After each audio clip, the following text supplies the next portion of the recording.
بقوة عالية.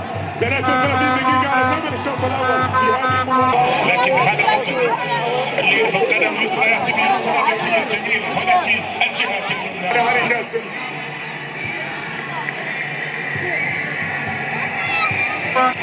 صعب اللي راحوا ما يتعودوا، خمس تعادلات.